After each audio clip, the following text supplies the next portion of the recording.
Bom, retomando os trabalhos, registrar a presença também da senhora Miriam Adó, presidente da ASBEA, Associação Brasileira dos Escritórios de Arquitetura. Obrigado, Miriam. Lembrando a todos que nós estamos ao vivo pela internet também, então, cadê a câmera? Cumprimentar também os nossos internautas. Quanto nós temos, Simone? Tem contagem? Não ainda? Depois você me fala como é que nós estamos de transmissão para a gente saber, tá bom? Prezado jurista Ives Gandra da Silva Martins, a quem agradecemos por nos conceder a honra de participar como palestrante da segunda edição do ciclo de debates Vamos Mudar o Brasil. E dos convidados que nos conferem o prestígio da sua presença, membros do Núcleo de Altos Temas, coordenado pelo nosso ex-presidente, sempre presidente, Romeu Chapchap, caros companheiros do setor imobiliário, amigos da imprensa. Acho que eu não vou ler mais esse discurso aqui.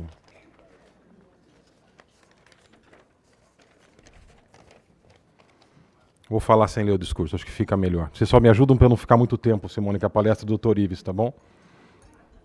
Vou tentar falar aqui uns 4, 5 minutos rapidamente. A semana que nós estamos vivendo hoje no nosso país, ela é muito intensa, muito preocupante e ela é decisiva para o nosso futuro. Estava pensando no caminho que momentos da história do Brasil recente, quantas semanas tão importantes quanto essa que nós estamos vendo existiram. Comecei a pensar um pouquinho assim, da redemocratização para cá, eu imaginei que a gente teve aquele período do direta já, que acabou culminando, não aprovando, e depois a eleição do Tancredo lá na frente, foi um período que mudou um pouco os caminhos do país. Depois a gente teve aquele período da Constituinte, a votação da nova Constituição brasileira, e aquele período também que deu um outro rumo para o nosso país. Depois aquele outro período também do impeachment do Collor. E não me lembrei de outra semana tão importante, com os holofotes todos na Câmara Federal, trazendo um resultado tão diretamente a todos nós. E é por isso que a gente está fazendo tudo o que a gente está fazendo. Tivemos uma reunião de trabalho ontem à tarde na casa de uma pessoa importante aqui de São Paulo. Eu até falei que, como eu estou falando para falar o nome, mas eu falei na sexta-feira que a gente ia ficar na porta do gabinete do ministro Kassab. Não precisou, ele ligou para a gente na sexta-feira, marcou, o Emílio agendou com ele. Nós tivemos ontem à tarde numa delegação do Secov, ele nos recebeu na casa dele, conversamos bastante, colocamos a nossa opinião, a nossa posição, o que nós defendemos, o que nós acreditamos.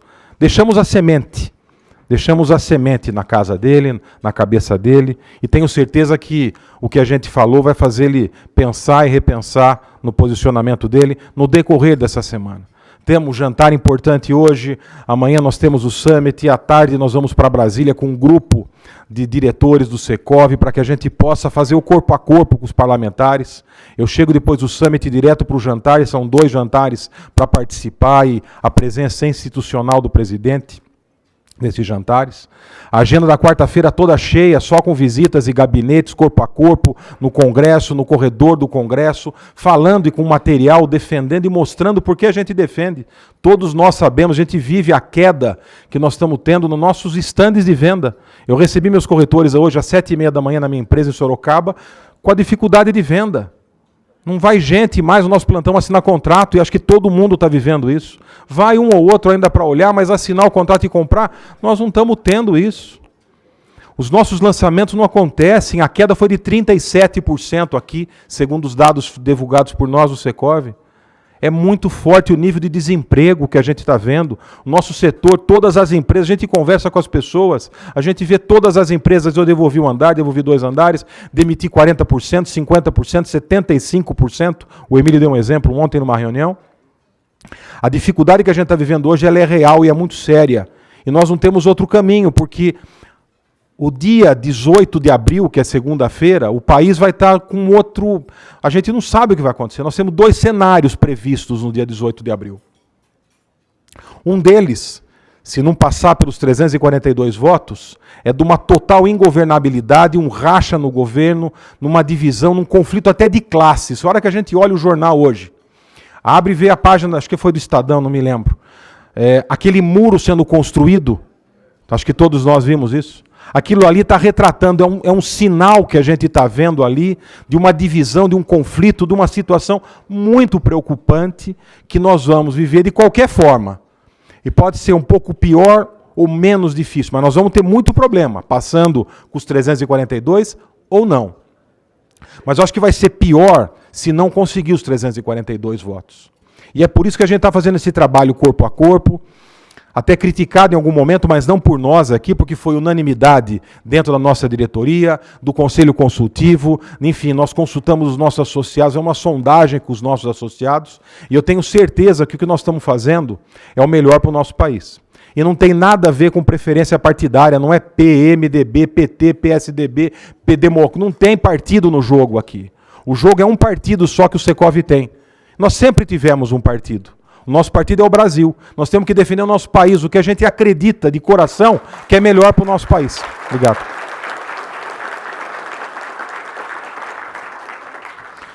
E nós vamos resolver um problema. Nós vamos ter muito ainda pela frente, porque não vai resolver. Embora a gente olhe o mercado imobiliário, o mercado financeiro hoje, que é um sinal e é rápido, a gente vê o dólar despencando, bolsa subindo, isso é um sinal que o mercado está cheirando bem. Isso é bom. É um bom sinal agora que a gente olha o dólar caindo 2% que eu ouvi na Jovem Pan de manhã. Eu não sei como é que está agora. Mas, enfim, é um bom sinal. Mas nós não vamos resolver todos os problemas na segunda-feira. Nós vamos começar uma outra etapa na próxima segunda-feira. Se Deus quiser, nós vamos ter um caminho um pouco melhor, a retomada da confiança, uma condição de governabilidade mais forte, uma coalizão suprapartidária, porque não vai ser feito por um partido e não pode ser feito, tem que ser feito pelos 342 ou mais que votarem a favor do impeachment, com todos os partidos, de forma a pensar no nosso país e não em um partido. Eu vou terminar, porque senão eu fico falando muito, eu fico entusiasmado. Só para terminar, nós temos muita coisa para se fazer na segunda-feira para frente, e o Secov vai estar pronto para apoiar, vai estar pronto para ajudar, colaborar, dando a sua opinião, colaborando, entendendo no que é melhor para o nosso país. E tudo que nós vamos ouvir aqui hoje, eu tenho certeza, Basílio, que é o nosso coordenador da missão, vai nos ajudar. As palavras do Dr. Ives, nós já conversamos um pouquinho até, para nos dar mais embasamento teórico, argumentos jurídicos, conhecimento, porque nós estamos prestes aqui a ter mais uma aula de um professor que eu admiro desde criança, viu, Dr. Ives? Desde criança eu ouço, leio, estudo e gosto dos artigos, livros, eu gosto muito e eu tenho certeza que todos nós aqui hoje, nós vamos ter uma aula e nós vamos aprender bastante e vai nos ajudar a mudar o futuro do nosso país com os argumentos que nós vamos ter mais fortes ainda para defender o que a gente acredita que é melhor. Eu chamo o Dr. Romeu para fazer uso da palavra e defender aqui também os seus argumentos. Simone, eu pulei aqui, não tem mais nada, né? Obrigado.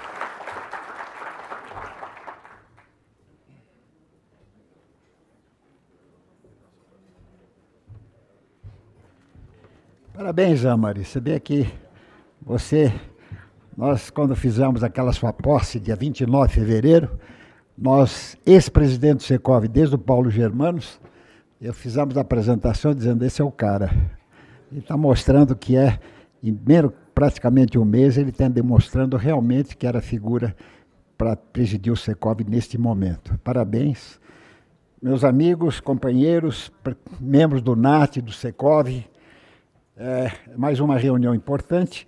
Não vou falar de improviso, porque eu tenho que fazer o currículo do Dr. Ives, que, aliás, é um currículo tão longo que eu consegui sintetizar em um espaço pequeno. Como disse o Flávio agora, o processo de impeachment não é apoiado por 100% dos brasileiros. Aqui mesmo, nesta sala, temos opiniões diferentes. E a pluralidade é sempre saudável. É no contraponto de ideias que crescemos como pessoas e como nação. Graças à democracia, podemos fazer isso livremente. E liberdade não pode motivar hostilidades entre os que discordam entre si. Quem assim faz, revela imaturidade, ingrediente básico da intolerância. Ives Gandra da Silva Martins mostrará hoje o processo de impeachment é legal e constitucional. E todos sabemos que não se trata de mera opinião pessoal. Sua posição não está sob influência da mídia, do índice de popularidade da presidente Dilma ou das manifestações públicas. Trata-se de uma posição alicerçada naquilo que ele domina como poucos, a lei. A maioria dos presentes conhece muito bem nosso convidado.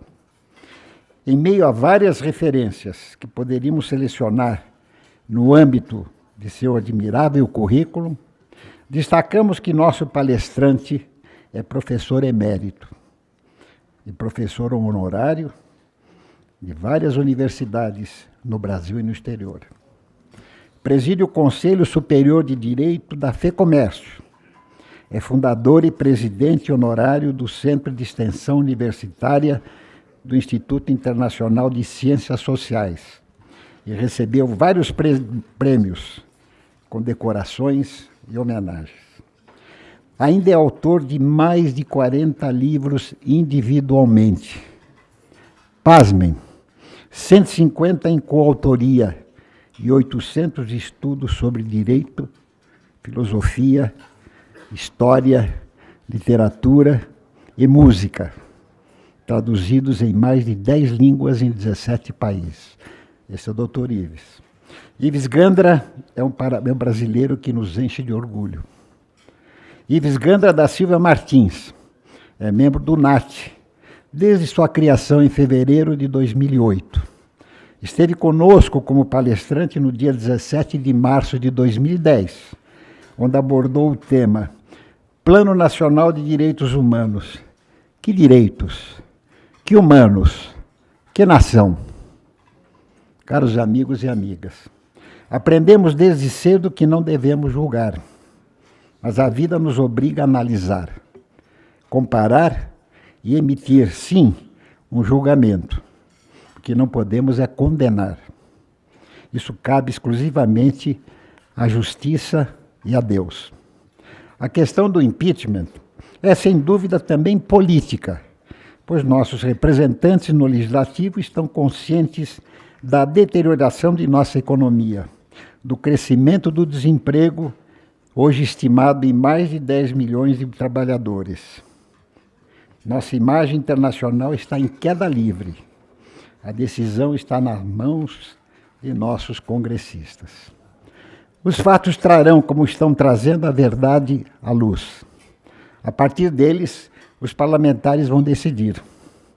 Pressões haverão, de todos os lados, de todas as formas. São Francisco de Assis talvez se arrependesse de nos ter ensinado que é dando que se recebe.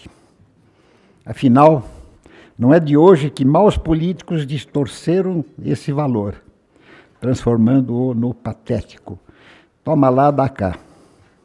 Dou-lhes cargos, dinheiro e o que mais desejar, em troca do seu apoio, do seu voto e da sua alma. Como disse o presidente Flávio Amaro há pouco, acredito na brilhante aula do professor Ives Gandra, que trará grande respaldo àqueles que consideram o processo de impeachment. Já aqueles que entendem esse processo como golpe, terão ao menos mais elementos para reflexão. Para ambas as posições, a defesa da liberdade de escolha é certamente uma bandeira comum. E todos devem concordar que precisamos unir esforços para superar as crises que assolam o país. Somente juntos é que vamos mudar o Brasil. Para ganhar tempo, já deixo duas questões no ar. O sistema parlamentar é a solução que o Brasil precisa? Ou, mais uma, eleições já seria uma solução para evitar confrontos graves?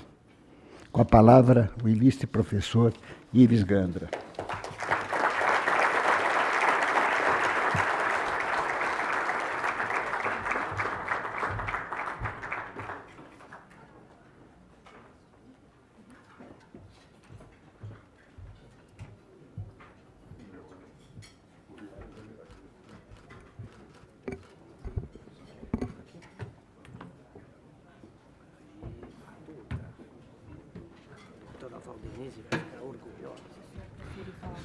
Não, eu falo aqui. É meia hora, né? Perfeito. Eu vou deixar um relógio só para poder controlar o tempo. Eminente presidente Flávio Araújo, meu conterrâneo, ele por nascimento e eu por adoção, somos sorocabanos. Meu caro Romeu Chap-Chap, quando eu vi o currículo, eu olhava para trás para ver se era um outro currículo de alguém. Tão exagerado foi a demonstração de amizade. Meus caros amigos aqui presentes, revejo tantos amigos que não via há tanto tempo, que me alegra profundamente. Tenho a impressão que realmente o Brasil hoje vive um problema muito sério, que é o problema da governabilidade. E eu começo com o relato de um jantar que, 2 dias depois de o Supremo Tribunal Federal ter decidido que o presidente Collor poderia ser examinado pela Assembleia, pela Câmara dos Deputados, sem necessidade de ter acesso aos documentos de acusação, o Supremo decidiu, naquela ocasião, 2 dias antes, que, por 8-3, que o julgamento seria de natureza política, mas o julgamento efetivo se daria no Senado.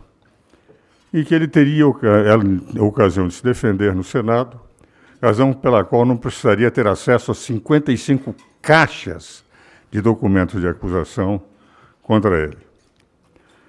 3 votos foram contrários, dizendo que ele teria direito à defesa. 8 votos favoráveis. Situação que, efetivamente, no caso atual, foi afastado, que o direito de defesa foi amplamente apresentado. E o Supremo Tribunal Federal, contra toda orientação anterior, declarou que o Collor não precisaria ter acesso àqueles documentos, e 8 ministros votaram pelo não acesso, só 3 favoravelmente. Gilmar Galvão, Galotti, e num voto memorável, Moreira Alves. 2 dias depois, estávamos jantando em Salvador, o ministro Pertence, o ministro Carlos Mário Veloso, o ministro Moreira Alves e eu, porque tínhamos ido dar uma palestra num painel os 4, e terminando, nós fomos jantar, oferecido por um professor amigo nosso, que era o coordenador daquele seminário, o professor Edivaldo Brito. Os senhores podem imaginar, na Bahia, em Salvador, 10h30 da noite, Vatapá, etc., como nós estávamos pouco habituados a essa generosidade baiana. E o Carlos chegou para mim e disse: Ives, o que você achou da nossa decisão? Eu disse: Carlos, com toda a franqueza, nós temos intimidade, eu sou mais velho do que a maior parte, aliás, de todos os ex-ministros, eu tenho a impressão que só o Sidney, que foi meu colega de classe, é mais velho do que eu. O que você achou? Eu disse: eu acho que teria direito de defesa. Vocês poderiam dar mais 10 dias, depois seria julgado. Disse: mas seria julgado depois das eleições. E eu disse: eu ficaria com o voto do Moreira Alves. Ele disse: Ives, com Moreira Alves do meu lado. Ele, a esposa dele, eu, a minha mulher, e os Carlos Mário e o Bertens sozinhos, que o Edivaldo Brito, a esposa dele também. Disse: Ives, nós votamos no Supremo não pelo direito de defesa. Nós votamos pela governabilidade do Brasil. O Brasil estava ingovernável. O direito de defesa nós voltaremos a dar na próximas acórdãos. Mas, nesse caso, nós votamos pela governabilidade do Brasil. E não votamos pelo direito de defesa. Porque o Supremo tem uma função também de dar estabilidade às instituições. Eu tenho saudades daquele Supremo.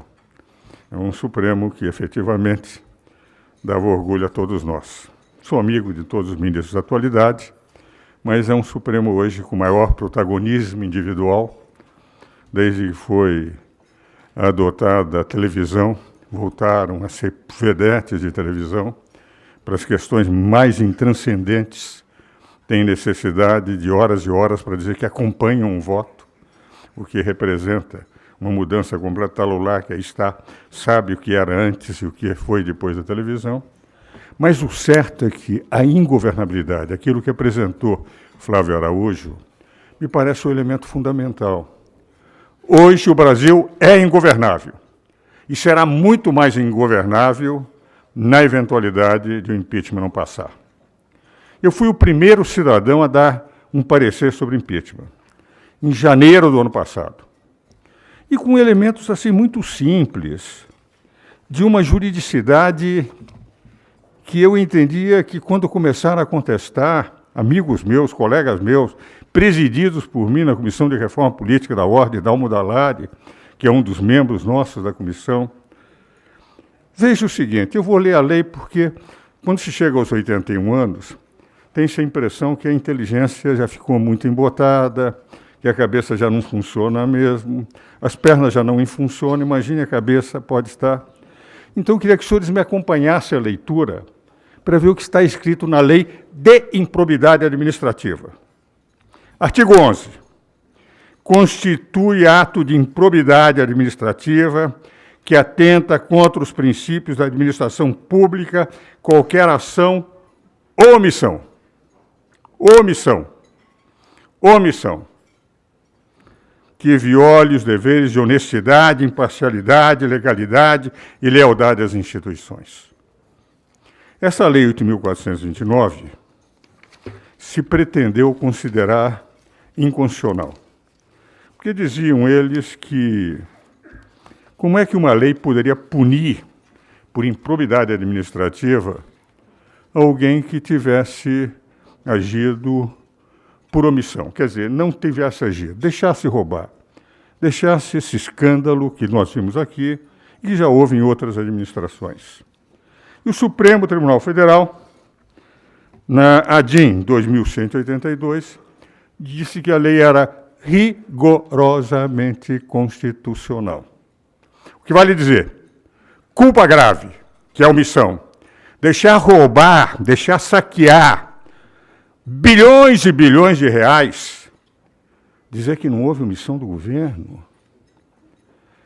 Eu sempre faço essa pergunta no programa do Jô, eu perguntei ao Jô, ele não soube responder, eu pergunto a vocês.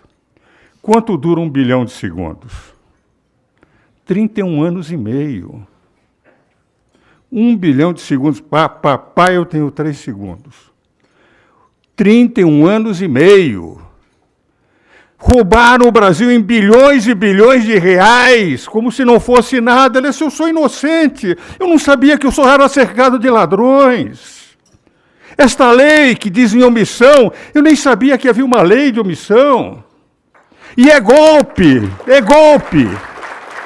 Aplicar a lei contra mim. E parece, efetivamente, que do ponto de vista jurídico, o argumento é apenas mediático, porque a lei é clara. Mas foi mais. Já 2 vezes, o Superior Tribunal de Justiça, para prefeitos, examinou a culpa grave. E dizem eles, os ministros do Superior Tribunal de Justiça, que não é preciso o cidadão ficar rico, ganhar dinheiro, ter 1 centavo colocado no seu bolso. Se deixou que houvesse roubo na administração municipal, teria que ser afastado. Decisões do Superior Tribunal de Justiça, uma de relatoria do ministro Henrique Martins, outra de relatoria do ministro Castro Meira, já aposentado. E na do ministro Humberto Martins, ele termina dizendo o seguinte: com efeito, o acórdão proferido pelo Tribunal de Origem não merece qualquer censura, porque, primeiro, não há omissão no julgado, omissão no sentido de que teria deixado de examinar algum argumento. Segundo, porque a jurisprudência do Superior Tribunal de Justiça reconhece que o ato de improbidade administrativa não exige a ocorrência de enriquecimento ilícito, sendo a forma culposa apta a configurá-lo. Culpa grave, forma culposa, omissão, jurisprudência pacífica do Superior Tribunal de Justiça. Eu dei esse parecer em janeiro do ano passado. E todos negaram, absurdo, imagine, culpa. Mas está escrito na lei. A jurisprudência. Essa jurisprudência diz que é pacífica no Superior Tribunal de Justiça e ela diz que não é criminosa. Quando a lei considera crime de improbidade administrativa a omissão. Mais do que isso, a lei de impeachment. Se nós analisarmos a lei de impeachment, eu estou colocando só alguns elementos para os senhores raciocinarem, para mostrar que há elementos mais do que tranquilos para considerar crime de improbidade administrativa, admitindo que ela não sabia de nada, que ela era, enfim, uma carmelita descalça colocada nos quadrilheiros a Al Capone. Na prática,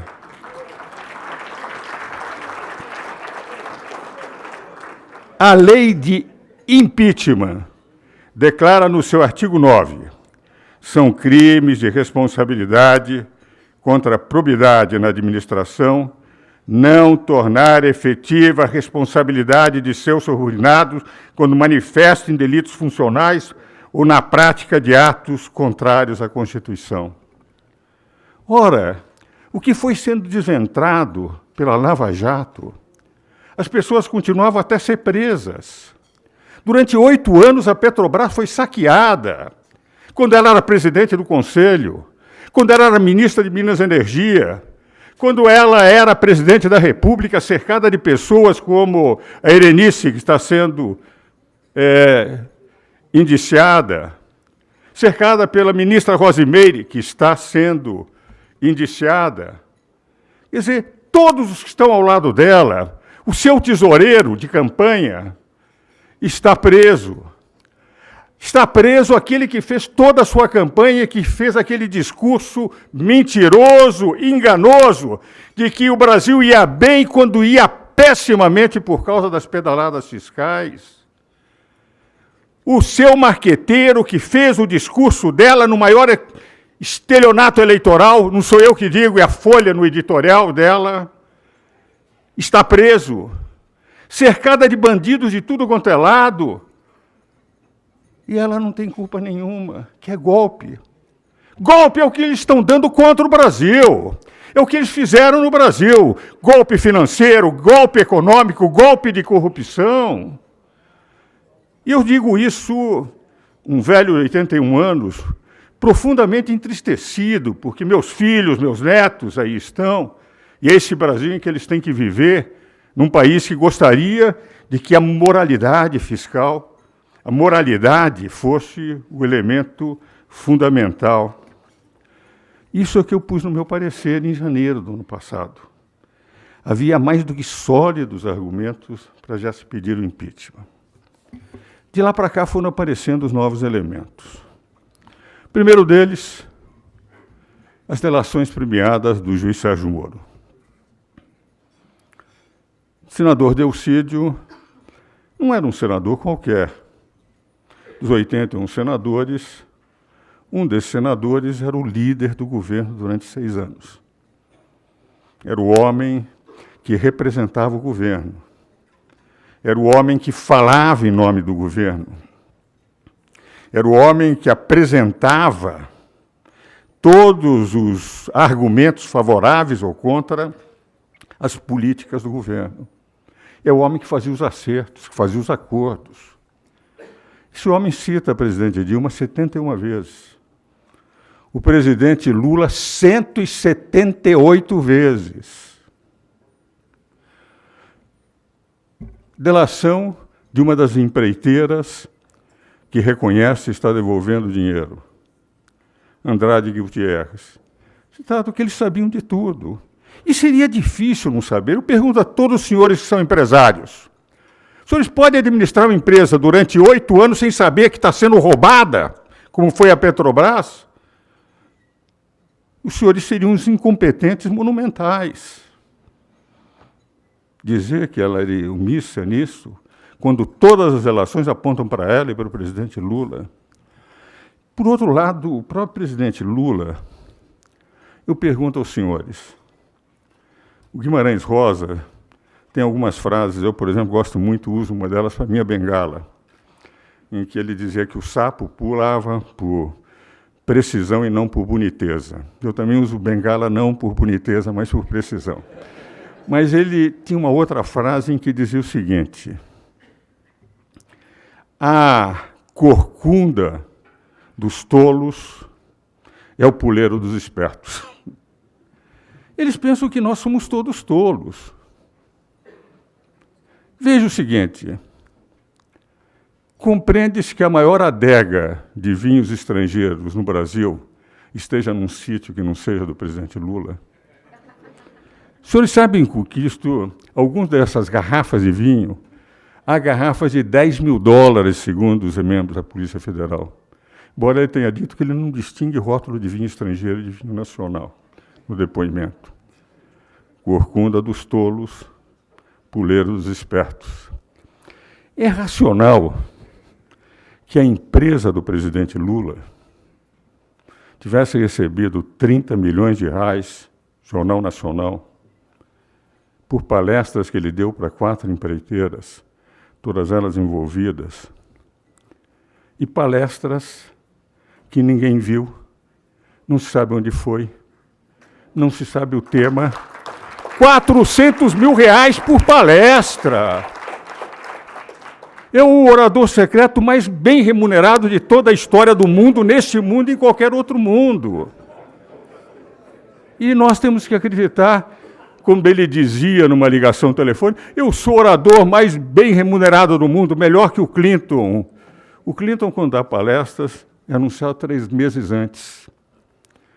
O Fernando Henrique, na Roda Viva, disse o seguinte: não, eu sou remunerado para palestra, mas recebo muitíssimo menos que o presidente Lula e todos viram minha palestra, todos ouvem a minha palestra. A dele ninguém ouviu.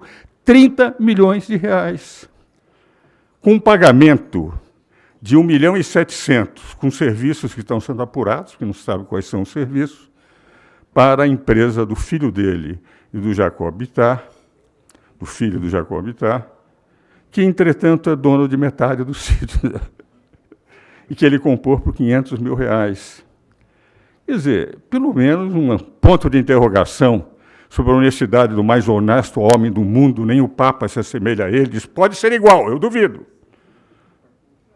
É realmente algo que tem que ser apurado. O que o juiz Sérgio Moro está fazendo? Querendo apurar o que fez o ministro Teori, levou para o Supremo, entendendo que há vinculação com formações. Mas é evidente que a função do Ministério Público é apurar tudo aquilo que é suspeito. E eu pergunto aos senhores, não é suspeito que um cidadão receba o que ele recebeu por palestras que ninguém sabe onde foram dadas? Nem sabem os temas. Dizer que é para executivos não há sequer fotografias. Tudo isso faz com que realmente tenha que ser investigado. Os próprios doutoramentos dele. É estranho. Eu dei muitas palestras na Universidade de Coimbra, sou catedrático de uma universidade também pública portuguesa, que é perto de Coimbra, de Braga, terra do meu pai. Eu sou o único brasileiro catedrático de uma universidade portuguesa, a Universidade do Minho. Mas um dos meus colegas lá assistiu o doutoramento honoris causa, e ele, enfim, era contrário, era o primeiro doutoramento honoris causa da Universidade de Coimbra. Ele dizia, professor, nunca vi alguém tão faminto por esses como o presidente Lula, comia-os todos.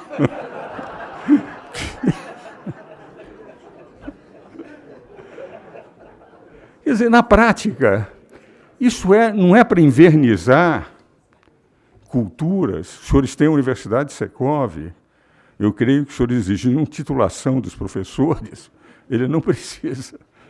Então, eu estou dizendo que há uma série de suspeitas que, enfim, têm que ser apurados.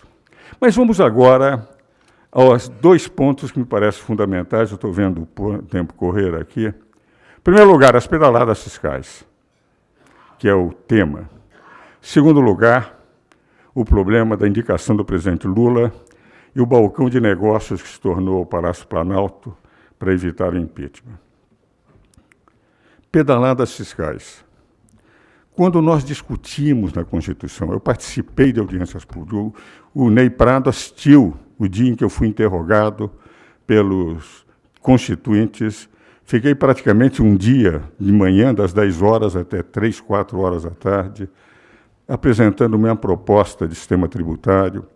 A Constituição tinha sido dividida em 8 comissões, 24 subcomissões. Cada comissão tinha 3 subcomissões. E a do sistema tributário, sistema tributário, finanças públicas e orçamentos. O que o Dornelles, os que estavam lá trabalhando, disse: nós precisamos acabar nesse país com esta mania de que qualquer governador, ou prefeito, ou presidente, um ano antes, para eleger o seu candidato, gaste de tal maneira que, muitas vezes, se perdido, consome os recursos para o exercício seguinte. Não se vai poder gastar o que não se tem. E se os senhores lerem os artigos 165 a 169 da Constituição, que é o artigo dos orçamentos, os 3 orçamentos, o plano plurianual, lei orçamentária, lei de diretrizes orçamentárias, vocês verão que tudo é feito o seguinte: nada se gasta se não se tiver recurso, se não se mostrar a fonte da receita. A lei de responsabilidade fiscal, ela surgiu 13 anos depois da Constituição. Os governos atrasavam, não queriam, porque realmente iria cortar as asas dos governos. Essa lei, quando surgiu, dizia o seguinte: não se pode pedir dinheiro emprestado de bancos públicos, porque é muito fácil. Eu tenho um banco, não fecho o orçamento, peço dinheiro emprestado, fico devendo para lá, mas é como se fosse um empréstimo de entidades e, com isso, eu fecho o meu orçamento. Se quiser, peça de banco privado, que o banco privado aceitou, de tal maneira que, tendo aceito, ou peça nas dívidas de todos os países do setor privado, mas não de banco administrado pelo próprio governo, porque aí eu estou tirando dinheiro do povo de uma forma ilegal e, por isso, a lei de responsabilidade fiscal, a Constituição proibiu. E diz que é proibido e que atos ilegais são punidos pelo Código Penal em nível de administração pública. Eu posso dizer com tranquilidade que eu coordenei uma equipe de 7 grandes juristas, com Adão Ázio, só para comentar a lei de responsabilidade fiscal e num pequeno comercial. Os nossos comentários já estão na 7ª edição pela Saraiva. Entre eles está o Gilmar Mendes, foi um dos comentaristas conosco. Está a Maria Silvia, titular de Direito Administrativo. Está o Damásio de Jesus na parte penal. Eram 7 escolhidos a Deus. Quem prefaciou o livro era, na época, o presidente do Supremo Tribunal Federal, o ministro Carlos Mário Veloso. Pois bem, todos lá, quando se examina o capítulo, artigo 37, mostram que isso é crime. Ela fez. A eleição foi ganha graças às pedaladas fiscais. Ela disse que tudo ia bem. Os senhores ouviram os programas apresentados por ela contra os ataques, e só ia bem porque dava a impressão de que tinha recursos que não tinha, porque, no fundo, os recursos eram dos bancos privados. Basta dizer que mal ela ganhou, ela teve que tentar fazer o ajuste fiscal, chamou o Levi, e daí foi desventrado a mentira, o estelionato eleitoral que tinha sido apresentado. Ora, isso é crime. Dizer que não é ato de improbidade administrativa, principalmente levando em consideração que, graças às pedaladas fiscais, ela foi eleita pela mentira de 2014, dizendo que tinha dinheiro que, na verdade, era dinheiro dos bancos públicos, que não era dela, que não era do governo, que representava déficit. Eu conversei com o ministro Nardes, ele está para lançar um livro, só não lançou até agora, para não dar a impressão que eles estão influenciando o processo de impeachment, analisando o que representa o exame das contas públicas no TCU. Ele pediu para eu prefaciei o livro e vai deixar passar esse período para depois ser examinado juridicamente. Não dá a impressão que é um livro que está se pretendendo influenciar o processo. Ele mostrava, era um escândalo. Os bancos públicos eram utilizados. Agora, por exemplo, eu tenho a impressão que a Caixa, eu li outro dia no jornal, isso não posso dar com certeza, certamente os senhores estão mais vinculados, está vendendo 23 bilhões de créditos podres por 500 milhões de reais, para mostrar o que representou essa tentativa de vencer os créditos, aquilo que o presidente Lula está querendo fazer. Vamos abrir créditos, os mesmos créditos que levaram o Lehman Brothers, levaram a crise financeira de 2008, 2009, eles querem fazer, e a primeira coisa, estão vendendo por 500 milhões de reais. Ora, um desastre absoluto o comando. E, a partir daí, ela está fazendo orçamento na base de déficit público. Agora estão aprovando com déficit, porque estão no governo. O que é um verdadeiro absurdo também, porque, pela própria Constituição, isto não poderia ser feito, já que não está apresentando recursos. Eles estão apresentando soluções que, a meu ver, juridicamente, eu tenho discutido isso com professores universitários, eles não podem apresentar com um déficit programado dessa natureza se não tiverem fontes adequadas a respeito e não potenciais fontes que não se realizam. Pedaladas fiscais, a meu ver, estão plenamente caracterizadas. Outro ponto, e agora este me parece o mais grave. Eu acho que o juiz Sérgio Moro fez bem de dar publicidade. Há 5 princípios fundamentais que regem a administração pública. O primeiro princípio é da moralidade. Segundo, da legalidade. Terceiro, da impessoalidade. Quarto, da publicidade. E quinto, da eficiência. Quem abre a Constituição e começa o capítulo da administração pública, encontra, artigo 34, a administração pública é regulada por esses 5 princípios. Da eficiência foi acrescentado por emenda constitucional 19 ou 20, creio eu. É moral eu dar cargos públicos para obter votos? A revista Veja mostra deputados dizendo o seguinte: eu nunca tive proposta nenhuma, agora eu sou importante porque eu vou ter um cargo público. Pouco importante saber se ele tem eficiência e capacidade para aquilo. Isso não fere o princípio da finalidade. Em administração pública, aqueles que são especialistas em direito administrativo nesta casa sabem que a finalidade é fundamental na administração pública. Se houver desvio de finalidade, isso é crime. E, sendo crime, fere o segundo princípio, que é da legalidade. E fere, como aconteceu no caso do presidente Lula, com a divulgação das gravações, o princípio da impessoalidade. Eu não posso nomear fulano, beltrano e ciclano porque são meus amigos. Eu posso nomear se fulano, beltrano e ciclano forem competentes para a missão que vão ter exercer. Eu não posso nomear alguém para evitar que ele seja processado. Isso fere o processo de obstrução à justiça, porque todos sabem que o julgamento de primeira instância é muito mais rápido que o julgamento de um colegiado, como é no Supremo Tribunal Federal. E quando ela diz, olha, eu estou mandando um diário oficial publicado especialmente, fora de horas, e com a nomeação dele, a nomeação simples no diário oficial não vale nada, só vale o termo de posse. E diz, olha, mandei em branco, você assina se for necessário. Se houver uma prisão decretada, você soubendo, imediatamente se assina, você não posso. Eu estou protegido, porque tenho foro privilegiado. É pessoal ou impessoal essa nomeação do presidente Lula? É evidente que o princípio da impessoalidade também foi pisoteado, estuprado, violentado, maculado. Eu estou absolutamente convencido que ela feriu 4 princípios fundamentais, não só nesta nomeação do Lula, mas em toda esse mercado, nesse balcão de mercado que se transformou o Palácio do Planalto para conseguir votos. Eles estão dando cargos, nós estamos vendo pelas revistas, todos os jornais apontam diariamente os que estão sendo levados por desvio de finalidade para exercerem funções, apenas com uma função, de protegê-la contra o impeachment. E a proteção dela contra o impeachment não deveria nem ser feita pelo advogado-geral da União. O problema é pessoal dela. Ela está... E ele faz, na verdade, a defesa dela, quando, na prática, o que se está jogando é a figura dela que cometeu crime de improbidade administrativa. É o crime que está sendo julgado.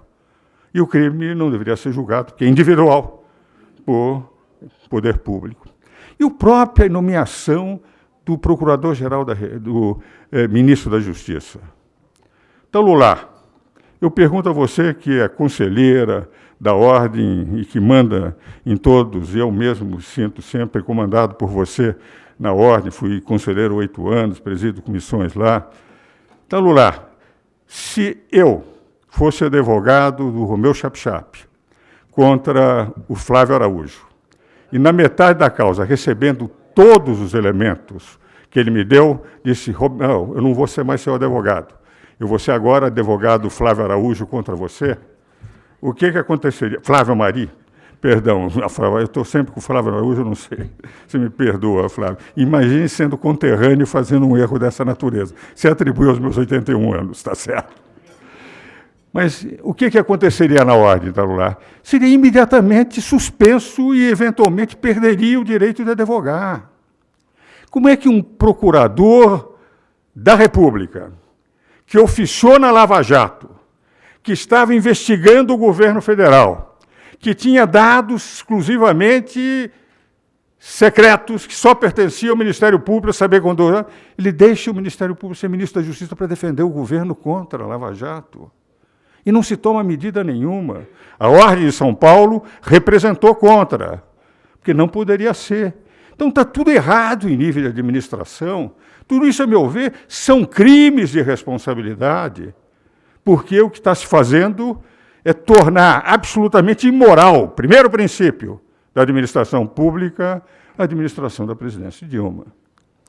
Essa é a razão pela qual eu entendo que, juridicamente, há elementos mais do que suficientes para o impeachment. Mas o julgamento, como os senhores sabem, é um julgamento político.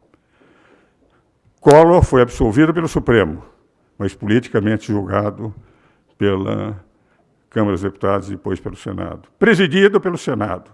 Meu queridíssimo amigo Marco Aurélio, ultimamente ele resolveu ser político, e ele, que é um bom ministro, não há tão bom político quanto eu gostaria. Porque, primeiro, ele descobriu que a Constituição tem o impeachment de vice-presidente que nunca houve, não está na Constituição. E, segundo, que o que o Senado vier decidir com a presidência do presidente do Supremo poderia ser visto nos próprios ex-presidentes, Sidney Sanches, Carlos Mário Veloso, Carlos Aires Brito, Joaquim Barbosa, disseram que isso não existe. E o próprio Celso de Mello brincou, um colega tem as suas posições. Eu prefiro muito meu amigo Marco Aurélio de Mello funcionando como juiz do que como político. Como político, eu tenho a impressão que é um outro campo que não é a especialidade dele, o que é bom que não seja, que a especialidade dele seja apenas a jurídica. Mas dentro desses aspectos nós vamos ter 3 julgamentos. Primeiro julgamento do Congresso, segundo julgamento do Tribunal Superior Eleitoral, terceiro julgamento do Supremo Tribunal Federal por crimes comuns. Agora, o julgamento do Congresso tem que ter embasamento jurídico. Isso tem. E será um julgamento político. Isso vai depender exclusivamente do povo nas ruas. O Brasil poderá melhorar ou piorar em função de cada cidadão perceber que tem uma responsabilidade com o país. Eu tenho dito isso em televisão, em artigos, e que se o povo não for à rua, eu estou convencido que não haverá impeachment, porque o julgamento vai ser político. Se o povo estiver nas ruas, todos esses deputados sabem que são os eleitores que lá estão e vão pensar 2 vezes. Isso é que levou o Collor a perder o mandato, apesar de absolvido no Supremo Tribunal Federal. E tenho a impressão que esse trabalho que o Secov está fazendo é um trabalho admirável, porque se não houver uma luta corpo a corpo, deputado por deputado, conhecendo a flexibilidade dos nossos parlamentares, eu tenho a impressão que a batalha não será ganha. ela será ganha nessa luta individual. E eu fico muito feliz, Secov.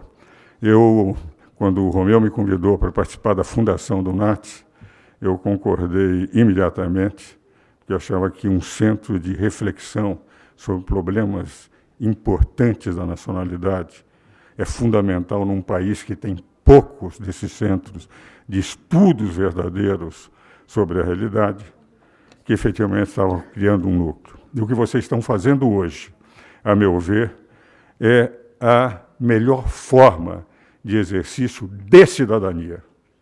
Um país só cresce se cada cidadão souber a responsabilidade que tem. Se nós conseguirmos incutir na mentalidade do brasileiro que ele tem uma responsabilidade, não só de depositar um voto, mas de exercer um controle permanente dos governantes, e esta é a razão das democracias, e essas são as razões dos sistemas parlamentares de governo, onde há um controle do Congresso e a possibilidade do próprio Congresso ser destituído se o chefe de Estado perceber que o Congresso também não merece confiança, ser dissolvido, faz com que, nesses regimes, funcione a democracia. E só concluo lembrando que foi um dos desafios do meu querido amigo Romeu Chapchap, de que, efetivamente, o sistema presidencial, que na América Latina só teve golpes de estados permanentes, uma instabilidade que nós vemos a toda hora, é o sistema da irresponsabilidade a prazo certo. E eu que sou parlamentarista desde os bancos acadêmicos, fui presidente de um partido parlamentarista em São Paulo, de 62 a 64, a pedido do Raul Pila, do Mendes Sá, do Paulo Brossard, do Mangabeira, Zafar Marinho, e defendíamos, e deixei política em 65, ato institucional número 2, digo que contra a irresponsabilidade a prazo certo do presidencialismo, o parlamentarismo representa o sistema da responsabilidade a prazo incerto. Eleito um irresponsável, voto de confiança afasta, e se nós tivéssemos o parlamentarismo no Brasil, desde o ano passado nós já estaríamos livres desta presidência que está levando o país ao caos.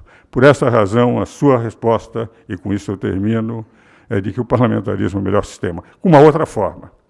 Porque quando diz o Brasil não pode ter porque não tem partidos políticos, eu digo o Brasil não tem partidos políticos porque não tem o parlamentarismo. Que o parlamentarismo forma, o verdadeiro parlamentarismo, partidos políticos.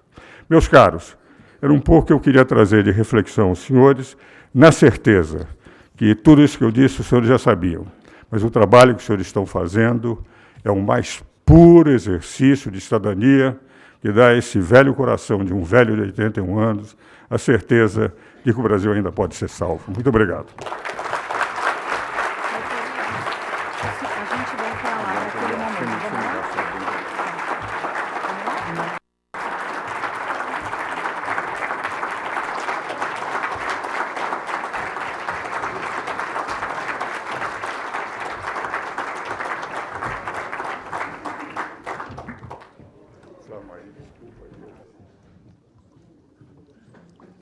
Pega o microfone para o Paulo Germanos e depois para o Sérgio Vieira, por favor.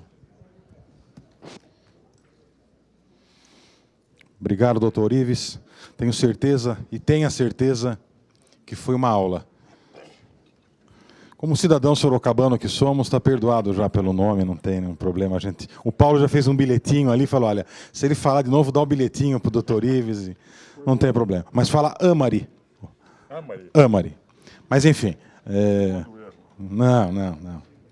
Mas, enfim, foi muito importante essa oportunidade que o senhor nos deu de poder compartilhar com todos nós o conhecimento, fortes argumentos, e cada dia que a gente ouve mais, como nós ouvimos na última sexta-feira do senador Caiado, hoje também do senhor, e tenho certeza que na sexta, agora do doutor Miguel Reale, a cada dia, a cada momento, a cada palestra, ou cada conversa, cada um de nós aqui dentro aprende um pouquinho mais. E hoje eu acho que nós aprendemos um montão mais. Foi muito boa a apresentação e as palavras. Dando sequência, nós temos aí até as 2h30 para a gente fazer as perguntas. Paulo primeiro, aí o Sérgio já entrou na fila, está no fundo lá o Sérgio Vieira. Então já leva o microfone para o Sérgio, não estou vendo ele. Ele pediu a palavra e saiu, o Sérgio? Ah, está ali no canto. Enfim, vamos fazer as perguntas rapidamente. Peço que o senhor também, seja para a gente poder ter mais pessoas participando. E quem quiser, levanta a mão, a gente já levando os microfones e os encaminhamentos. Por favor, Paulo. Professor Ives, o senhor sempre nos honra sobremaneira na gestão do João Crestana. O senhor foi um dos coautores de um livro de um tema que é muito caro para todos nós aqui, que é a segurança jurídica. Esperamos que a gente possa reproduzir até esse trabalho. Em 1971, nós estávamos no gabinete do presidente da Federação do Comércio, que era o José Papa Júnior, e ele tinha como assessor o Maurício Loureiro Gama. E discutia-se sobre a questão da honestidade do homem público. Aí o Maurício saiu-se com a seguinte, ele falou, se vocês entram num avião para atravessar o Atlântico, vocês estão preocupados se o piloto é honesto e não vem bater a sua carteira, ou vocês estão preocupados em saber se esse piloto tem competência para levar o avião até o outro lado do mar?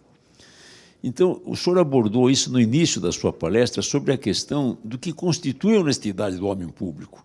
Não basta ele dizer eu não roubo, mas ficou muito claro para nós que também a honestidade profissional, o preparo, a condição de conduzir o país é um requisito indispensável. Parabéns. Veja o seguinte, Paulo, muito rapidamente, se o Constituinte colocou no artigo 37 o princípio da moralidade como o mais importante princípio, se os homens públicos não merecem moralidade, eles não dão exemplo nenhum aos cidadãos. E daí nós temos uma pátria sem cada um podendo fazer o que bem entender. Então, esse princípio da moralidade eu considero fundamental para o homem público. E o que eu vejo na Lava Jato de importante é que está se criando a consciência no povo que o governante tem que ser moral, tem que ser ético.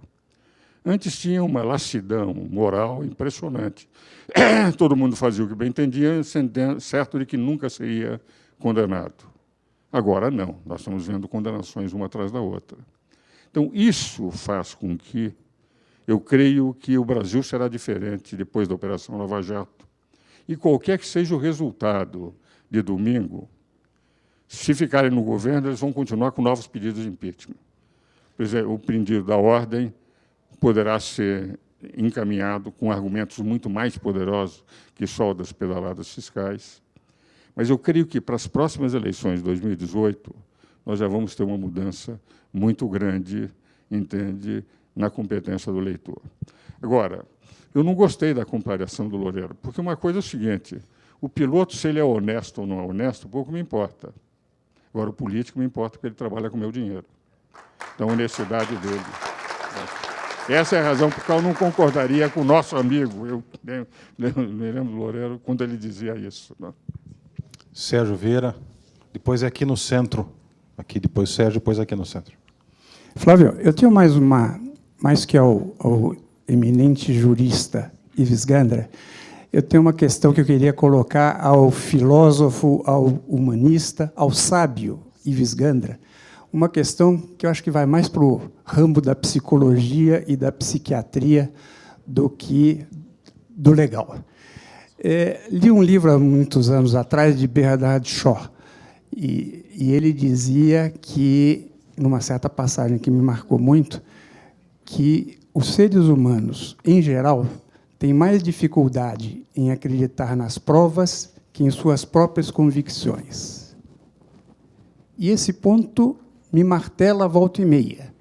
Todos nós conhecemos pessoas esclarecidas que, às vezes, se recusam a ver uma prova.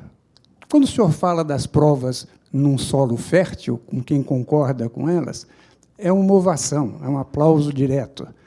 A questão é quando a gente vai a essas pessoas, ou essa qualidade ou esse defeito do ser humano, de não querer enxergar a prova, de estar, às vezes, sombreada a sua visão pela questão ideológica, pela questão das suas fantasias, dos seus sonhos, e não enxerga isso.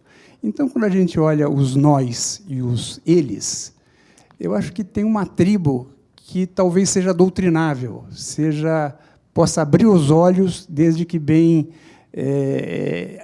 argumentada, para como conquistar essas pessoas Porque o bandido, esse não tem jeito. Ele, por interesse, ele defende um certo ponto.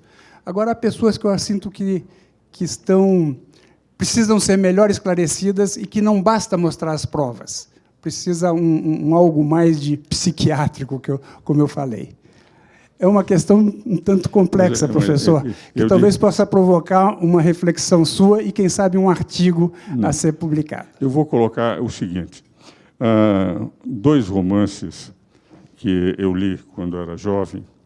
Um era de um escritor escocês chamado Bruce Marshall, em que o milagre de Frei Malaquias, um frei que acreditava e conseguiu fazer um milagre, e havia uma senhora protestante que dizia que os católicos nunca tinham razão. E o sobrinho dela, quando foi contar que viu o milagre, ela chegou e disse o seguinte: os católicos estão sempre errados, e mesmo quando eles estão certos, eles estão errados.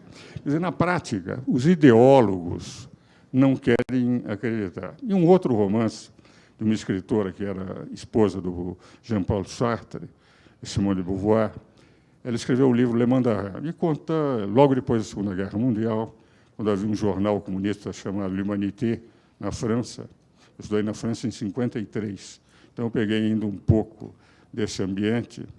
E ela contava o seguinte: quando eles viam as notícias de violências do Stalin, como já eram comunistas, eles diziam o seguinte: nós temos que esconder isso. As provas pouco importam, ela conta no romance. Porque o que importa é a finalidade que nós estamos pretendendo. Como ela é boa para o povo, não há importância. Então, na prática, existe o seguinte: os meios justificam os fins, os fins são justificados pelos meios. Se nós analisarmos, quase todos os ideólogos, não os que procuram ver a realidade, quase todos os ideólogos, eles não buscam as provas. Eles têm as suas ideias e querem acreditar nelas. Por exemplo, o pessoal do PT, gente... no momento, eles disseram que é golpe. A essa altura, eles se negam a ver qualquer outro argumento jurídico, mesmo quando são juristas, porque a ideia deles é que eles têm que manter esse governo a qualquer custo. Então, na prática, quando o ideólogo põe a ideologia acima dos fatos, efetivamente não há o que fazer.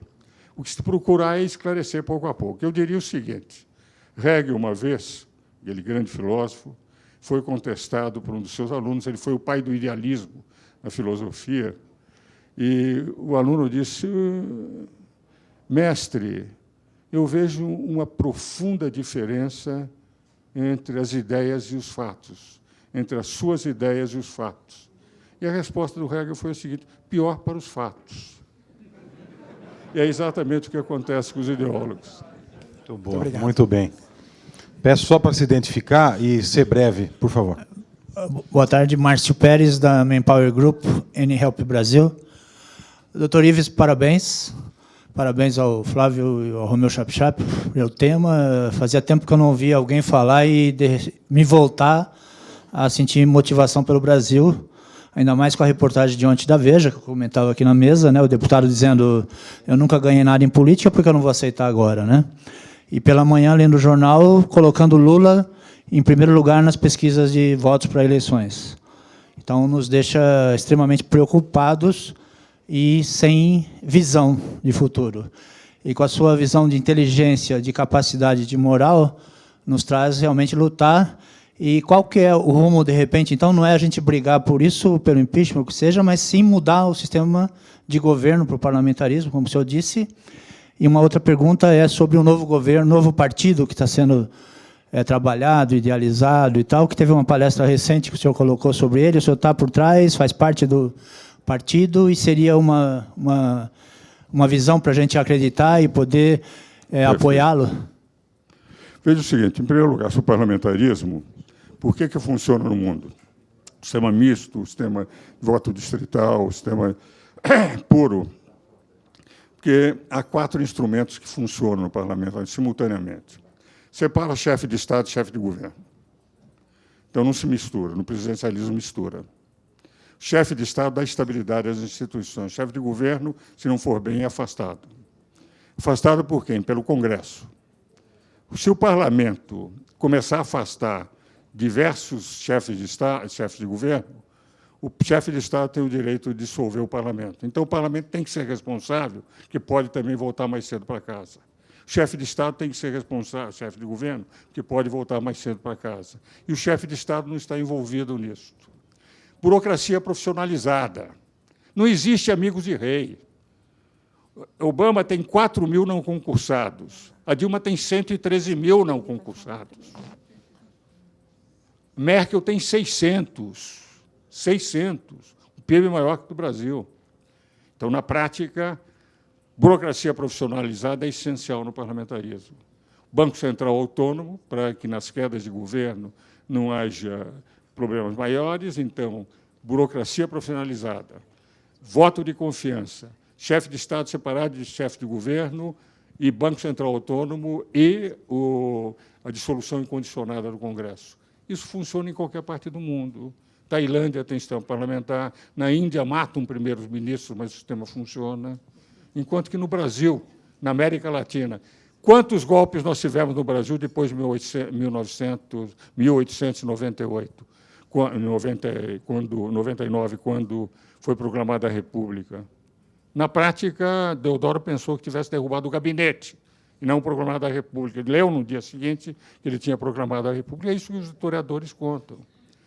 Nós tivemos diversos golpes de Estado, diversas ditaduras. Argentina, a mesma coisa. Paraguai, a mesma coisa. Uruguai, a mesma coisa. Chile, a mesma coisa. Peru, a mesma coisa. Bolívia, a mesma coisa. Venezuela, a mesma coisa.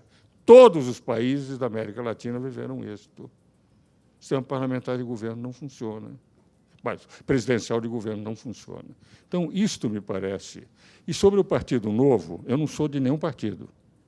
Mas eu considero que inclusive, quando eles me pediram, eu liguei para ministros do TSE, dizendo que, apesar de não ser, eu achava a proposta deles absolutamente honesta. Contra fundo partidário, fazendo... quem quiser concorrer tem que fazer um vestibular. Quando eu fui presidente do Partido Libertador, eu fiz vestibular para vereadores. E o partido, que era o 13º colocado, ficou em 3º lugar nas eleições de 1963. Então, eu considero que é uma proposta nova. O que nós precisamos é de gente nova, propostas novas, para tentar melhorar. Porque, como está, e principalmente os que estão no governo, eu diria o seguinte, num pensamento de um livrinho meu chamado Reflexões sobre a Vida. São uma série de pensamentos. Um deles diz o seguinte: escrever um livro sobre a política brasileira e deixar o livro em branco. Obrigado. Obrigado. Nós temos uma lista aqui de umas 10 ou 12 pessoas para falar. Eu proponho a gente estender 15 minutos aqui como último limite. Nós são 2h25, vamos até 2:45, e daí, se não der para responder, fica para uma outra oportunidade. Então, estendido mais 15 minutos. Por favor, André. André Sajiquan, a Carriotim dos Créditos. Professor, parabéns. Flávio, eu queria falar em nome, talvez, de todos, que o orgulho e a felicidade de estar aqui no Secov. Eu tive as últimas 3 vezes aqui por 2 horas, e eu acho que o que a gente conseguiu com vocês, nem o presidente do Itaú, em tão pouco tempo, ia conseguir um Demetrio. Eu estou falando de coração. Um Demetrio, professor, quer dizer, a gente gasta 10 horas por dia para saber o que está acontecendo no país, e vocês, em 6 horas, em 2 semanas, estão dando, pelo menos para mim, eu acho que para todos aqui, essa oportunidade de ter essa luz aí que vocês estão trazendo. E, rapidamente, então, professor, você assiste à TV uma pessoa dizendo que vai invadir todas as terras, de quem é contra, selecionado, dentro do Planalto, usando o microfone do presidente, que eu acho que representa o povo, não ele, e volta para a cadeira, senta do lado de 3 ministros, e a presidente bate palma. É uma incitação à violência? Tem alguém que julga isso? É mais um motivo de impeachment? Porque, se a gente fizer isso, se vamos para a rua, é capaz de a gente ser punido por isso, né? Então, era essa dúvida. E pode, né? Essa pergunta. Poder não pode. O Código Civil, o Código Penal não permite. E, dentro do Palácio, é crime que a presidente pode estar sujeita, se houver uma ação popular, uma ação proposta contra ela, é crime de responsabilidade administrativa. Como? Segurança Nacional. Agora, o que me impressiona, ao lado disso, é que o Tribunal de Contas da União suspendeu todo o programa de reforma agrária. Os jornais deram pouca notícia sobre isso. Agora, logo depois dessa manifestação, porque nada menos do que 1/3 de todas as verbas para a reforma agrária foram desviadas. E entre os que beneficiados por não terem terra, por serem pobres, estava um senador da República, um prefeito, 4 vice-prefeitos, 96 deputados estaduais, 846 vereadores e 1.099 políticos. E foram beneficiados ilegalmente de reforma agrária, como se fossem sem terras, quando tinham recursos para ter as suas próprias terras, 570 mil pessoas.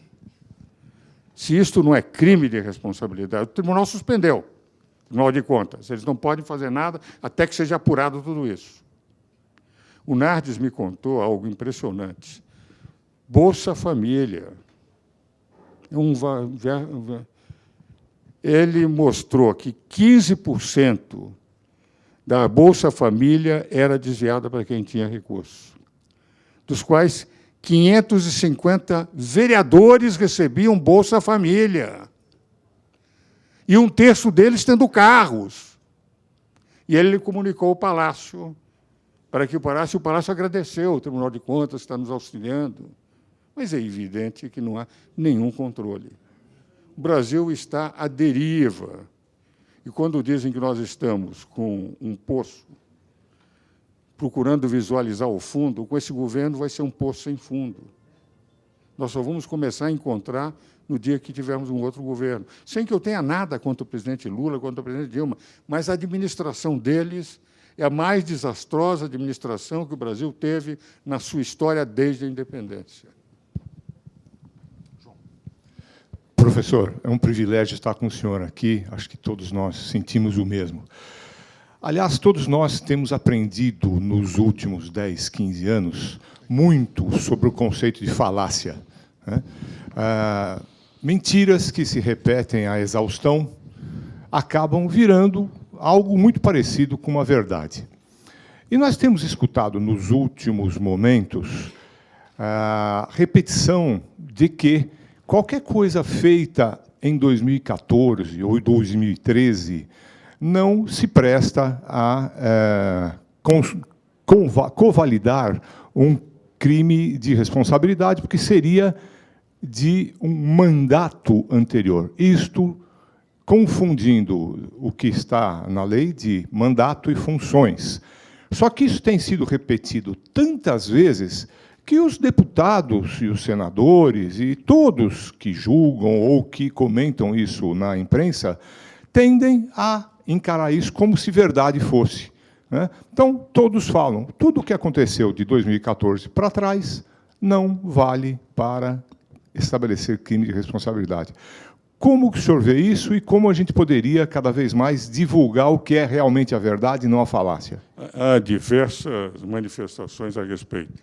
Todo mundo está aí, lembra-se da posição da Ivete no Conselho Superior de Direito. O parágrafo 4º fala que atos não relacionados com as funções exercidas. Qual é a interpretação correta? Se cometeu um crime comum, aquilo não é um ato relacionado. Anteriormente, não vai poder ser julgado com aquilo que é colocado no 86, que o Supremo julgará os crimes comuns e o Congresso os crimes de improbidade administrativa. Não há ato na administração pública que morra no dia 31 de dezembro. Porque daí nós estaríamos admitindo absurdos absurdos. Se eu fizer o maior crime contra a administração pública no dia 31 de dezembro e for eleito no dia 1º, eu estou garantido por 4 anos de não ser processado. Quando eles dizem não relacionados ao exercício de funções públicas. Por exemplo, o orçamento, pedalada de 2014, está sendo julgado em 2015. Tem que ser aprovado em 2015. Ela vai com seus deputados eleitos, com seu advogado-geral, defender em 2015. O orçamento que ela aprova, muitas vezes o orçamento é aprovado no exercício seguinte. E, quando aprovado no exercício seguinte, ela vai ter que cumprir os primeiros meses com orçamentos passados. Então, não existe. Os Estados Unidos é que tem, a meu ver, os constitucionalistas americanos dizem muito bem. Um presidente americano é eleito por 8 anos. E, no 4º ano, ele tem a revalidação do seu direito de continuar presidente.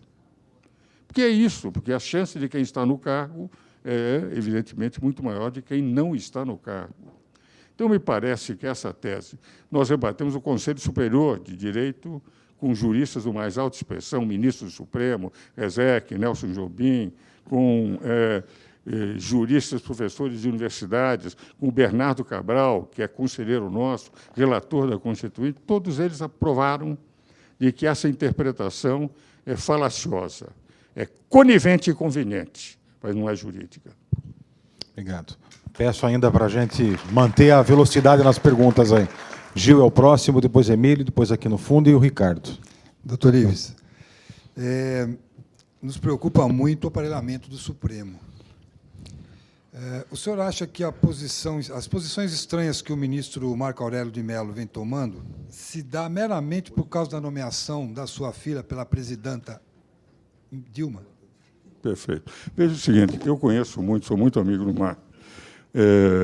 O Marco também foi ministro do Tribunal Superior do Trabalho. Hoje, meu filho preside o Tribunal Superior do Trabalho. Entende? O Ney Prado foi desembargador do Tribunal do Trabalho, conhece também, é amigo do Marco, e é confrade nosso, na Academia Internacional de Direito e Economia. Eu considero um cidadão que seria incapaz de fazer isso pela nomeação da filha. É evidente que eu estou convencido que a Dilma nomeou para ter um aliado. Foi o raciocínio dela. Porque, entre as 3 que estavam lá, os candidatos, digamos, a que teria menos titulação, mas é a escolha do presidente. Mas não faria eu, Marco, por isso. O Marco, eu quero dar um exemplo. Quer dizer, às vezes, quando ele deixa de ser ministro, onde ele é um grande ministro, já escrevemos livros juntos, escrevi nos 2 livros em homenagem a ele, num livro recente de 25 anos de magistratura, foram 10 juristas apenas que escreveram em homenagem. O Marco, quando da eleição do Lula em 2002, ele faz uma declaração à imprensa da seguinte forma: um ministro não deve dizer em quem vai votar, e eu não vou dizer. Agora, eu gostaria de dizer para vocês que eu gosto de frutos do mar. Quer dizer, ele tem admiração pela linha do PT.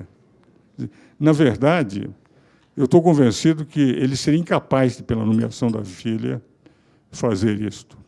Mas da linha dele, quando ele é político e não jurista, é uma linha muito mais indefesa. Quando ele veio, numa palestra para os jornalistas, eu concordo que ainda pode ser examinado pelo Senado Federal, pelo Supremo. Quer dizer, é o homem que está falando mais como cidadão do que propriamente. Agora, acho que houve um erro monumental em dizer que há impeachment de vice-presidente na Constituição, que não existe. Aí, eu creio que ele vai se arrepender no futuro, por seu currículo, de ter dito isso. Só dar um pitaco nisso, eu acho que ele devia ter falado assim, não é hora de ser nomeado. Eu acho que não basta ser honesto, tem que parecer honesto. E o sinal emitido ali não foi bom para a sociedade. Eu também acredito, como o senhor disse. Eu acho que ele é honesto, mas foi infeliz. Eu acredito nisso também, eu não acho que uma nomeação dessa, mas não foi o momento oportuno. Eu teria, no meu lugar, se fosse eu teria falado, olha, espera mais uns 3 meses, 4 meses, não vai mudar nada na vida de ninguém. E seria um pouco melhor. 10 meses, 11 não é? meses. Pois é. Mas não tem uma outra. Bom, tudo bem. Depois você, Emílio, então. Fala. Mestre, em primeiro lugar, obrigado pela aula. Obrigado pelos esclarecimentos que nos dá a certeza de que, se nós realmente nos unirmos, nós podemos mudar o Brasil. Mas a gente sabe que toda e qualquer mudança é dolorosa. Lhe faço 2 perguntas em uma. O que nós, povo brasileiro, precisamos fazer para acabar com a imunidade parlamentar caso o presidencialismo continue? Segundo, os governantes dizem que tem 154 milhões de votos. É possível nós fazermos algo de novo, não uma nova eleição, mas fazermos um plebiscito para podermos tirá-los do poder? Veja o seguinte, eu considero a nova eleição agora continuar a agonia do país, porque vai haver campanha eleitoral, o país já está parado. Creio que o ideal e o mais rápido seria o impeachment com um governo de coalizão, como foi feito com o Itamar, que fez um governo de coalizão, e, graças a ele, nós tivemos o plano real. Então, me parece. Agora, essa colocação em relação da imunidade parlamentar, eu tenho a impressão que é algo importante na estrutura democrática. Aliás, é comum a maior parte dos países. Porque o parlamentar, se ele não tiver imunidade, muitas vezes ele poderá ficar inibido de tomar determinadas posições, porque em qualquer momento pode haver uma ação de indenização por danos morais, etc., e que possa atingi-lo. Quando ele falar, se a toda hora ele puder ser atingido no exercício das suas funções, é evidente que ele passa a ter algumas limitações que não teria numa liberdade ampla nesse particular. E o foro privilegiado também defendo, porque o foro privilegiado faz com que não seja um juiz de primeira instância, mas juízes mais experientes que examinem. E o foro privilegiado leva a poder examinar com maior tranquilidade todos os elementos que são apresentados. Mas, no caso do presidente Lula, ele não tinha foro privilegiado, e ele ganhou um foro privilegiado por parte do ministro Deuy, sendo pessoa sem foro privilegiado, sob a alegação de que ele tinha falado com 2 ministros, um ministro com a presidente. Mas todas as outras ligações não teriam que ser levadas para ele, porque não havia ninguém com foro privilegiado. Nesse particular, apesar da admiração que tenho pelo ministro Deuy, também acho que ele não foi feliz. Doutor Ives, o João está falando que o senhor pode estar querendo uma água aqui, ele pediu para dar uma água para o senhor. Estou pedindo água. Não. E tem uma balinha também que ele deixou aqui separada, se o senhor quiser. Bala eu uso depois. Tá bom. Emílio, Ricardo, e vamos para o encerramento. Doutor Ives, eu sou Emílio Calas, vice-presidente de incorporação do Secov. Eu estou no meu 3º mandato. Eu posso dizer, como eu não estou no Secov há muitos anos, como meus colegas aí, eu tenho muito orgulho de pertencer a essa entidade pela seriedade, pela competência. Mas agora eu tenho mais. Eu agradeço as tuas palavras e aceito, porque nós estamos realmente trabalhando com o que nós chamamos de cidadania, né? E, por causa de tudo isso, nós temos a oportunidade de ter o senhor aqui. Uma vez por mês, eu tenho uma reunião com os incorporadores e eu peço para eles não ficarem cochichando, porque atrapalha quando a plateia é grande como essa daqui. Mas eu não consegui deixar de cochichar com o Basílio aqui, e a gente ficou discutindo se a gente queria ter uma pessoa, e deveria ter uma pessoa como o senhor, até o senhor completar 110 ou 120 anos. Esse é o nosso problema. Porque uma pessoa com a capacidade do senhor, e principalmente pela cidadania que o senhor exerce sempre, é uma pessoa indispensável. Eu queria só que o senhor comentasse uma reflexão. Eu acho que talvez o maior culpado de tudo isso seja o PT, porque ele aparelhou o Estado de todas as maneiras que a gente entende que é aparelhamento de Estado, né? Mas nós temos 2 outros culpados, na minha opinião. Primeiro, o PSDB, que é uma oposição fraquíssima, que fica em cima do muro e não tem coragem de se posicionar. Só depois que as coisas estão indo é que começa. E nós, empresários, eu acho que é a terceira força. A gente fica cuidando do nosso patrimônio e estamos perdendo o Brasil. Queria que o senhor comentasse, por favor. Perfeito. Veja, eu estou de acordo em relação ao PT, desaparelharam o Estado, por pessoas incompetentes na administração do país. Porque há esquerdas que conseguem pôr pessoas competentes. Nós vemos diversos partidos de esquerda na Europa que, enfim, administraram bem. Eles aparelharam com gente incompetente.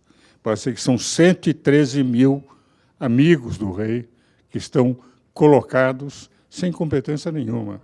Quando eu vejo, não o conheço pessoalmente, mas alguém ser escolhido como ministro de Ciência e Tecnologia por ser alguém que apoia do PMDB do Rio de Janeiro, e ele vive de um bar que ele tem chamado Barganha, é muito difícil explicar no exterior, entende, que a ciência e tecnologia é dirigida por isso. Então, estou de acordo com isso. Sobre o PSDB, o grande problema do PSDB é que é um partido só de caciques sem índios.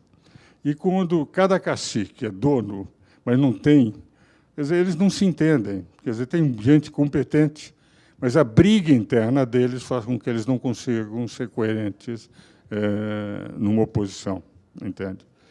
E a terceira, dos empresários, eu diria o seguinte: agora os empresários estão percebendo isso. Resolveram entrar. Eu sempre dizia a eles, entende? Eu presido, estou sempre ligado, o Burt está aí, o Alencar, eu sou do Conselho Superior Perpétuo, um dos 4 conselheiros superiores de perpétua ação comercial, desde o Priscas Eras, presidi o Instituto, Instituto dos Advogados, fizemos diversos contatos, na FEComércio, 27 anos, sou do Conselho Técnico da Confederação Nacional do Comércio, do Conselho da Fiesp. Então, estou sempre em contato. Eu sempre dizia para eles o seguinte: se você for a uma corrida de cavalos e apostar em todos os cavalos, você pode ganhar, mas você vai perder dinheiro. É bobagem apostar em todos. Para ficar bem com todo mundo, se aposta em todo mundo, não quer se envolver com ninguém para ficar bem com quem ganhou. Eu tenho que haver opções. Nos Estados Unidos existem opções. Os empresários apontam e têm os seus candidatos. Eles fazem as suas opções, dizendo: a nossa linha de trabalho é essa. Agora, eu tenho a impressão que essa crise é de tal ordem. Nós vamos ter 10% de queda do PIB se analisarmos os 2 anos. É evidente que agora se tomou consciência. Ou se une, ou, efetivamente, vai se continuar apostando em todos os cavalos e perdendo a corrida, né? Então, nisso estou de acordo, e acho que o que os senhores estão fazendo é muito bom. Paulo. Obrigado, doutor Ives. Agora Agora o Ricardo, último, para a gente fazer o fechamento. Prezado professor e amigo Ives, eu considero que, dia 3, domingo retrasado, a Folha de São Paulo prestou um desserviço à nação ao pôr um editorial de primeira página falando de renúncia do presidente e do vice e pedindo eleições. Creio eu que isso não está previsto no ordenamento nosso, assim, abruptamente, eleições gerais agora de novo, ou só para presidente e vice, ou todo o Congresso, deputados e senadores, o que pressuporia renúncia coletiva de todo esse parlamento. Queria lhe ouvir se isto é possível. Não, mas a própria Folha reconheceu que o termo gerais era inadequado e veio escrever posteriormente dizendo que ela estava pretendendo eleições só para presidente e vice se os dois renunciassem, porque não poderia atingir direito adquirido de todos que foram eleitos. Quer dizer, eleições gerais não seria possível para governadores, para deputados estaduais, absoluta, e eles reconheceram e disseram que era só com renúncia de presidente e de vice-presidente. O que eu senti no editorial da Folha foi a profunda revolta. Eu me lembro que um editorial que eles fizeram também de primeira página foi quando houve a invasão da Folha. Eu era advogado da Folha naquele dia. Eu passei a noite com frias, redigi o parecer no dia seguinte, porque a orientação tinha sido verbal. Falei com a ministra Zélia, com o ministro Bernardo Cabral, naquela ocasião, e redigimos aquele. No Notícias do Planalto, conto até que eu mudei uma parte do editorial, porque eu acho que poderia trazer problemas jurídicos, aquele livro Notícias do Planalto, aquele episódio. Naquele eles fizeram um editorial de primeira página. Esse também de primeira página, porque eu acho que a revolta absoluta com o que está se vendo no Palácio. E entendendo que a chapa inteira estaria contaminada, que é o que está acontecendo. Mas, na prática, eu estou convencido, e conheço bem o Michel. O Michel é um bom professor de Direito Constitucional, somos amigos há 40 anos, lecionamos e demos muitas palestras juntos quando ele não era político. O irmão dele foi meu colega de turma, que já falecido, o Fuad. E o Michel é um homem com capacidade de articulação. É um homem que, se tiver a presidência, ele vai criar. Como a possibilidade de uma solução da chapa toda ser impugnada no TSE com as investigações, direito de defesa, as diligências que vão se pedir, não vai ser feita antes do ano que vem, será o ano que vem, eu tenho a impressão que o Brasil não aguentaria até lá. Essa é a razão pela qual eu creio. E se o governo começar a ir bem, eu tenho a impressão que todo esse ambiente de pressão vai desaparecer. Mas eu creio que a Folha fez um editorial, depois é que perceberam e voltaram atrás, dizendo só presidente e vice-presidente, e não eleições gerais que tinham colocado. Mas foi de irritação da Folha com aquilo que eles estavam apresentando, isto é, de que o Brasil está à deriva e todo mundo defendendo, a Dilma principalmente, de que deve continuar, porque querer tirá-la do governo seria um golpe. Obrigado, doutor Ives. Obrigado a cada um de vocês pela paciência. Tivemos uma aula muito boa. Uma boa tarde e até a próxima.